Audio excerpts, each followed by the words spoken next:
नमस्कार, मैं हूं कुंवर अभिषेक सिंह, हाजिर हूं आपके बीच कुछ खास राजनीतिक मुद्दे पर चर्चा करने के लिए। और आज का मुद्दा है झारखंड में बीजेपी का धर्म संकट। इस वक्त में 14 लोकसभा में से 11 लोकसभा के उम्मीदवारों की सूची बीजेपी जारी कर चुकी है। 2 सीटों पर अभी भी सस्पेंस बरकरार है और वो है धनबाद और चतरा। सवाल है कि बीजेपी जैसी पार्टी के लिए ये 2 सीटों पर सस्पेंस क्यों है? धनबाद और चतरा सीट पर अभी तक नामों की घोषणा क्यों नहीं कर पाई है? क्या इसको लेकर कोई असमंजस की स्थिति है, या उम्मीदवारों का कोई टोटा है, या फिर कोई ऐसा हेवीवेट उम्मीदवार नहीं मिल रहा है? तो ये सभी बातें आपको गलत साबित होगी, क्योंकि इस वक्त में ये दोनों उम्मीदवार राजपूत जाति से आते हैं। धनबाद से मौजूदा सांसद पीएन सिंह है, जो 3 बार यहां के विधायक रह चुके हैं और 3 बार से सांसद हैं। और दूसरी ओर चतरा से सुनील कुमार सिंह सांसद हैं। इन दोनों का अगर टिकट कटता है तो इसके जगह पर रिप्लेसमेंट के लिए भी बड़ी मुश्किल इसलिए हो रही है क्योंकि ऐसा ही कदावर उम्मीदवार बीजेपी तलाश कर रही है। अब इसके इतर जाए तो आपको सबसे पहले यह ध्यान रखना होगा कि क्या बीजेपी जातीय संतुलन में जुटी हुई है। अभी तक बीजेपी ने जिन 11 लोगों की लिस्ट जारी की है उसमें आदिवासी चेहरे भी हैं, उसमें ओबीसी भी हैं, उसमें पिछड़ा वर्ग भी है और सवर्ण में ब्राह्मण भी हैं। सबसे पहले बात हम बीजेपी के धनबाद सीट पे करते हैं। तो धनबाद लोकसभा सीट पर अगर पीएन सिंह के अलावा कोई अन्य नाम की चर्चा हो रही है तो उसमें पूर्व मेयर शेखर अग्रवाल का नाम है, बघमारा से विधायक ढुल्लू महतो के नाम की चर्चा हो रही है, धनबाद से विधायक राज सिन्हा के नाम की चर्चा हो रही है, झरिया की पूर्व विधायक संजीव सिंह की पत्नी रागिनी सिंह के नाम की चर्चा हो रही है, और धनबाद से ही जो 2 नाम की चर्चा हो रही है उसमें एक बीजेपी के महामंत्री सरोज सिंह के नाम की चर्चा हो रही है, जो इस वक्त में बाबूलाल मरांडी के काफी करीबी हैं, और दूसरा बीजेपी के प्रदेश प्रवक्ता हैं विनय कुमार सिंह, जो निरसा के निवासी हैं, उनके नाम की चर्चा हो रही है। लेकिन चौंकाने वाला जो नाम आया है उसमें एक नाम परिणीति एस कुमारी का है।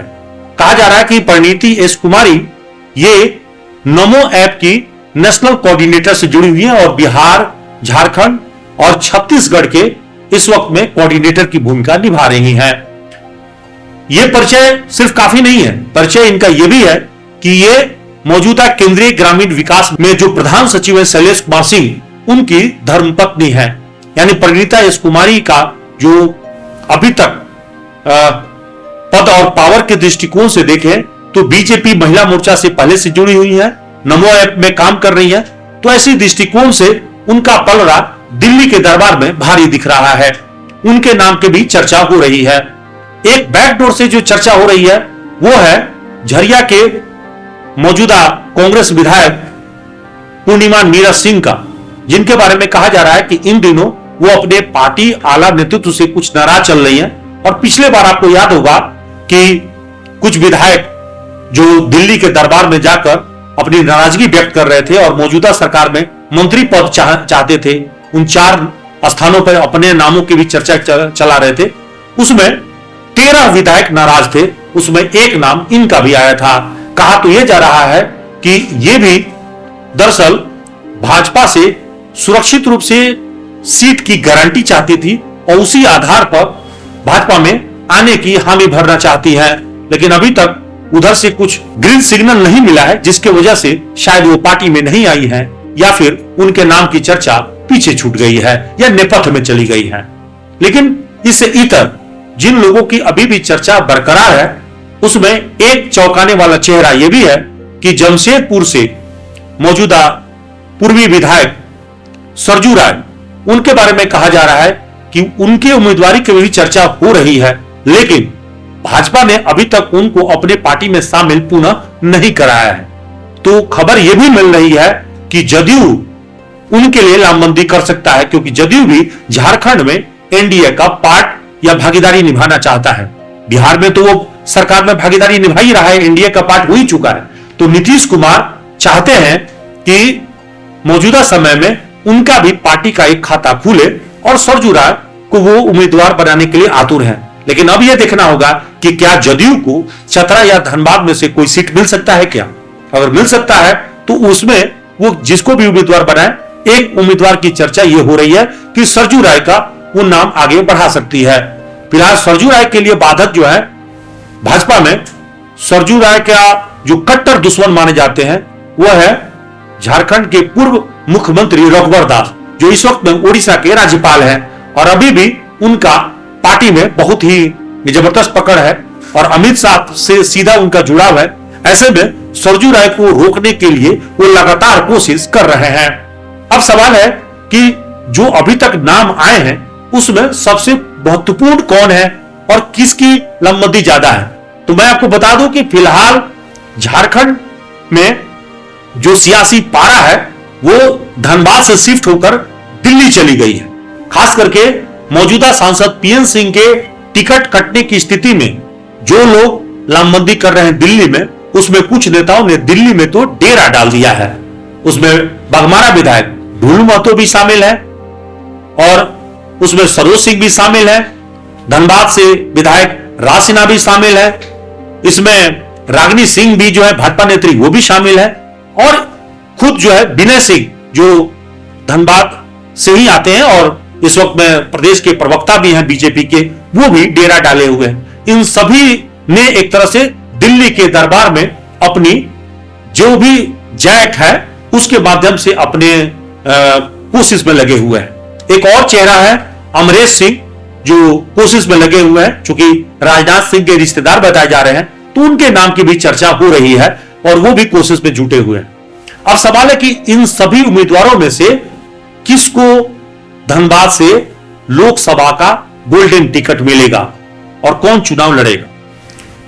तो अभी तक धनबाद सांसद पीएन सिंह आश्वस्त है कि शायद उनको एक बार फिर से भरोसा मिल जाए, लेकिन सबसे ज्यादा उम्र उनके लिए बाधा बन रही है क्योंकि वो इस वक्त में 74 साल के आसपास हो चुके हैं और उनके ऊपर जो परफॉर्मेंस को लेकर है सवाल, वो एक सवाल उन पर उठता रहा है और इसीलिए उनकी टिकट काटने की चर्चा हो रही है। लेकिन अगर हम दूसरे रूप में देखें तो अभी तक सबसे सौम्य, सबसे कुशल राजनीतिक के तौर पे जाने जाते रहे हैं और कहा तो यह जा रहा है कि उनकी जो सौम्यता है, उनकी जो अपने सबको लेके चलने की जो पहचान है और अभी तक सबसे ज्यादा बहुमत से चुनाव जीतने का जो रिकॉर्ड है वो भी सांसद पीएन सिंह के नाम रहा है। 4 लाख से अधिक मतों से वो चुनाव पिछली बार भी 2019 में जीत चुके हैं, 2014 में भी भारी बहुमत से चुनाव जीत चुके हैं और ये सिलसिला जो है वो लगातार बरकरार रखे हैं। तो ऐसी स्थिति में ये माना जा रहा है कि उम्र अगर बाधा नहीं है तो ऐसी स्थिति में पुनः भाजपा उन पर भरोसा दिखा सकती है और ऐसे में कुछ लोग हैं भाजपा के जो चाहते हैं कि सांसद पीएन सिंह को दोबारा टिकट मिल जाए। खास करके उनकी अपनी बिरादरी के लोगों की यह चाहत जरूर रही होगी। लेकिन दूसरी ओर कुछ लोग उन्हें अभी तक परफॉर्मेंस में पुअर मानते हैं क्योंकि ये मान रहे हैं कि 3 बार सांसद रहने के बाद भी व्यक्तिगत रूप से उनके नाम पर उपलब्धि कुछ भी नहीं है। ज्यादातर ये मान रहे हैं कि धनबाद से एम्स, एयरपोर्ट, दिल्ली के लिए सीधी ट्रेन, ऐसी बहुत सारे जो जन सुविधाएं हैं, विकास की योजनाएं हैं, वो धनबाद में ना होकर दूसरे जिलों में शिफ्ट हो गई। ऐसे में इन सभी का दारोमदार सांसद पीएन सिंह पर ठिकरा फोड़ा जा रहा है और इसीलिए कहा जा रहा है कि प्रधानमंत्री नरेंद्र मोदी के नाम से अब तक बहुतों की बेतरनी पार होती रही है। सांसद पीएन सिंह भी उसमें शामिल है। तो सवाल सिर्फ सांसद पीएन सिंह का ही नहीं है, जो भी इस वक्त में उम्मीदवार बन रहा है उन सभी की गारंटी मोदी जी दे रहे हैं और मोदी की गारंटी ही अभी तक सभी उम्मीदवारों को काम आ रहा है। परफॉर्मेंस के आधार पर अगर देखेंगे तो बीजेपी के ज्यादातर जो चेहरे सामने इस वक्त में आ रहे हैं उनका सबका कुछ ना कुछ पॉजिटिव और नेगेटिव सामने नजर आ रहा है। अब ऐसी स्थिति में मौजूदा बीजेपी के लिए यह स्थिति है कि जातीय संतुलन बरकरार रखते हुए वो किसको टिकट दे। तो सबसे पहले बीजेपी 2 कोशिश में जुटी हुई है। चतरा में यदि किसी सवर्ण को या राजपूत बिरादरी से किसी को उम्मीदवार बना देती है तो संभावना है कि धनबाद से यहां टिकट किसी गैर को मिल जाए, यानी ओबीसी को भी मिल सकता है या फिर सवर्ण को भी मिल सकता है या फिर किसी अन्य को यह टिकट मिल सकता है, यहां पे मरमरिंग नहीं होगी। दूसरी ओर कहा यह जा रहा है कि धनबाद से राज सिन्हा भी प्रभावशाली तरीके से अपने नाम की चर्चा चला रहे हैं। कायस्थ समाज भी लगातार उनके पक्ष में जो है वो मीडिया में अपनी बयानबाजी भी कर रहा है। तो एक ये भी देखने को मिल रहा है कि कुछ लोग अपने अपने उम्मीदवारों के पक्ष में सोशल मीडिया में कैंपेन भी चला रहे हैं। राज सिन्हा की ओर से कहा यह जा रहा है कि जो टिकट अभी मौजूदा काटा गया है, एक लोहरदगा से सुदर्शन भगत का टिकट काटा गया था और दूसरा टिकट जो काटा गया है वो है जयंत सिन्हा का हजारीबाग से, जहां मनीष जायसवाल को मिला है। तो यह कहा जा रहा है कि एक लाला के टिकट कटने के बाद दूसरा लाला का एडजस्टमेंट धनबाद से हो सकता है और ऐसे में धनबाद के मौजूदा विधायक राज सिन्हा का पलड़ा भारी हो सकता है। एक और जो दूसरी ओर चर्चा हो रही है वो है पूर्व मेयर शेखर अग्रवाल का, और कहा जा रहा है कि पूर्व मेयर शेखर अग्रवाल ने धनबाद में विकास की एक अच्छी शुरुआत की थी अपने काल में, और अपने समय में उन्होंने कई काम किए, जिसमें 8 लेन सड़क है, धनबाद के बेकार बांध तालाब और गोल्फ ग्राउंड समेत कई पार्कों का जीर्णोद्धार है, और इस तरह के कई सारे काम उनके व्यक्तिगत खाते में रहे हैं। लेकिन उनकी जो अवगुण है वो यह है कि वो राजनीति में रहते हुए ब्यूरोक्रेट्स की तरह भूमिका निभाते हैं और बहुत जल्दी टेम्पर हो जाते हैं, लेकिन उनकी पकड़ दिल्ली के दरबार में अच्छी है।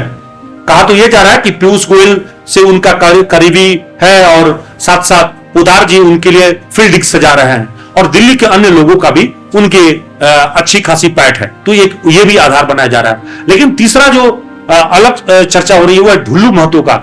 ढुल्लू महतो बगमारा से विधायक है और इस वक्त में वो भी दिल्ली के दरबार में एक अच्छी खासी पकड़ रखे हुए हैं, तो उनके नाम की भी चर्चा हो रही है। और रागिनी सिंह की चर्चा इसलिए हो रही है कि रागिनी सिंह मजबूत दावेदार के तौर पे मानी जा रही है और राजपूत बिरादरी से आती हैं वो, तो ऐसे में धनबाद सांसद पीएन सिंह की जगह पर अगर उनको टिकट मिलता है तो शायद इस बिरादरी का आक्रोश कम हो जाए, इसलिए उनके नाम की भी चर्चा हो रही है। विनय सिंह और सरोज सिंह ये दोनों नए चेहरे हैं, युवा हैं, इन पर पार्टी अगर भरोसा करती है तो शायद ये भी जो है एक बीजेपी के लिए एक नया अनुभव हो सकता है, क्योंकि सबसे बड़ी बात यह है कि ये भी दोनों राजपूत बिरादरी से आते हैं और इन दोनों में से किसी एक को टिकट मिलता है तो शायद राजपूत बिरादरी का आक्रोश कम हो सकता है। लेकिन एक और नाम की चर्चा हो रही है और वो है गणेश मिश्रा का, जो पहले प्रशिक्षण प्रमुख रह चुके हैं और अभी भी आरएसएस में उनकी अच्छी पकड़ मानी जाती है। तो गणेश मिश्रा के नाम की भी चर्चा हो रही है कि अगर उनको भी पिछले बार टिकट उनकी काट दी गई थी और अपर्णा सिंह को निरसा से टिकट मिला था, तो उनके नाम की भी चर्चा हो रही है। कुछ और भी लोग हैं जो बैकडोर से प्रयासरत हैं, अगर वो सामने आ जाए तो शायद अतिशयोक्ति नहीं होगी। बीजेपी इस वक्त में इतने सारे नामों में विचार कर रही है, अब देखना है कि युवाओं पे भरोसा करती है या फिर ले देकर सांसद पीएन सिंह पर ही वो भरोसा करती है और एक बार फिर से उन्हीं को महारथी के तौर पर इस मैदान पे उतारती है। इसलिए जो कुछ भी होना है अब उसका पूरा लबोलुआब जो है आपके सामने आ जाएगा। 24 घंटा से 48 घंटे के बीच में आपको ये सारे फैसले सामने आने वाले हैं। यानी आप कह सकते हैं कि ये सस्पेंस 2 दिनों के अंदर समाप्त हो जाएगा और जल्द ही बीजेपी इन दोनों सीटों से उम्मीदवारों के नामों की घोषणा कर देगी। अब आगे विजय की बात है तो इस वक्त में बीजेपी आश्वस्त है कि मोदी की गारंटी वो किसी को भी खड़ा करा दे, चुनाव तो वो जीत ही जाएगी। तो जब यही करना है तो अभी तक नामों में इतना सस्पेंस क्यों हो रहा है? सहयोगी नितेश के साथ Kunwar Abhishek Singh, news ANP, Dhanbad. Ashrafi cancer institute सभी सुविधाओं से परिपूर्ण कैंसर चिकित्सा का एकमात्र विश्वसनीय प्रतिष्ठान अब धनबाद में एक ही छत के नीचे सभी प्रकार का इलाज जैसे अत्याधुनिक रेडियोथेरेपी मशीन, साथ में पेट स्कैन, मेमोग्राफी और अन्य सभी प्रकार की जांच की सुविधाएं उपलब्ध। वही तरीका वही इलाज अब अशरफी कैंसर इंस्टीट्यूट धनबाद में।